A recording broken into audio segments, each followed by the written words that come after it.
24 जनवरी 2023 को आपको वो दिन क्या याद है जो एक ही झटके में एक संस्था ने रिपोर्ट पेश किया और 8 लाख करोड़ रुपए डूब गए।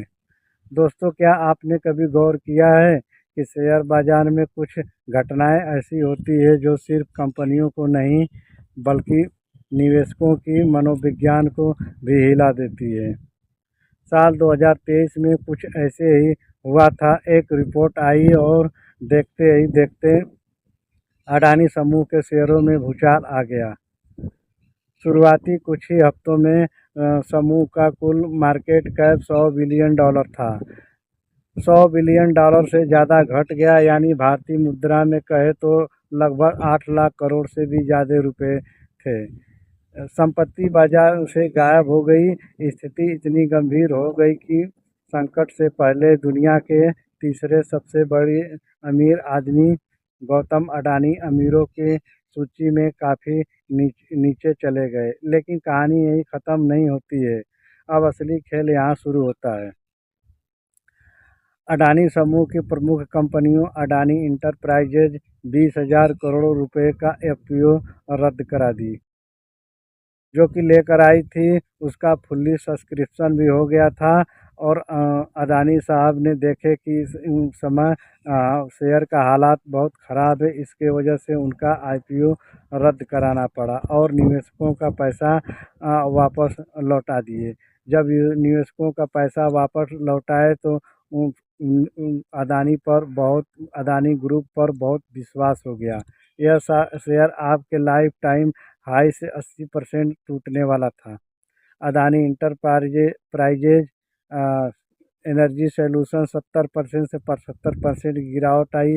अडानी ग्रीन एनर्जी में लगभग 70% की फिसल कर और समूह फ्लैगशिप कंपनी अडानी इंटरप्राइजेज 50 से 55% तक आ गई थी नीचे। हर तूफान में कुछ पेड़ भी होते हैं जो झुकते ज़रूर हैं लेकिन टूटते नहीं हैं। अडानी पोर्ट्स इसका सबसे बड़ा उदाहरण था।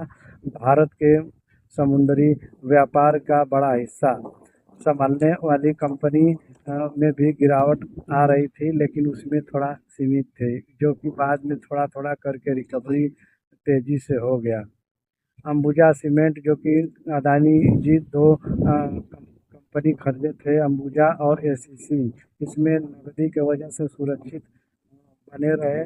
और विलमार, जो तेल बेचने वाली अडानी विल्मर की रोज़मर्रा के कारोबार की वजह से दूसरे शेयरों की तुलना में बेहतर स्थिति बनी रही। लेकिन यहाँ गौर करने वाली बात यह है कि अब बाजार हमेशा एक ही दिशा में नहीं चलता है। समय के साथ अडानी समूह के निवेशक का भरोसा वापस जीतने की कोशिश की।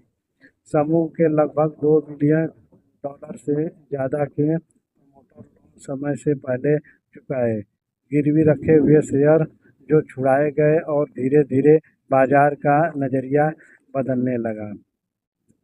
आज के परिप्रेक्ष्य में देखें तो अडानी पोर्ट्स और पावर जैसी कई कंपनियां न सिर्फ अपने पुराने नुकसान की भरपाई कर चुकी है, बल्कि कई मामलों में क्रैश से पहले के स्तर से भी ऊपर निकल चुकी है।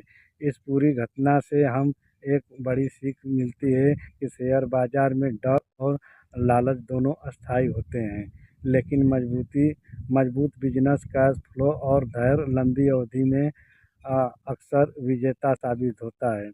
तो आपकी क्या राय है हिंडनबर्ग के बारे में? अब तो सुनने में आ रहा है कि धीरे धीरे सब वहाँ का खारिज हो गया है। अब ज़्यादा टूटने वाला अडानी टोटल गैस था, और जो कि अभी रिकवरी नहीं हो पाया है। बाकी सब तो धीरे धीरे आ गए हैं, लेकिन अडानी जी अपना साथ बचा कर रखे इस वजह से कि जो एफपीओ का 20,000 करोड़ रुपया था वो वापस कर दिए, जो कि निवेशकों का भरोसा जीत लिए। तो दोस्तों, यहीं तक रहने देता हूँ।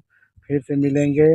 इस वीडियो में आपको पसंद आई तो लाइक शेयर सब्सक्राइब करें। तब तक के लिए नमस्कार।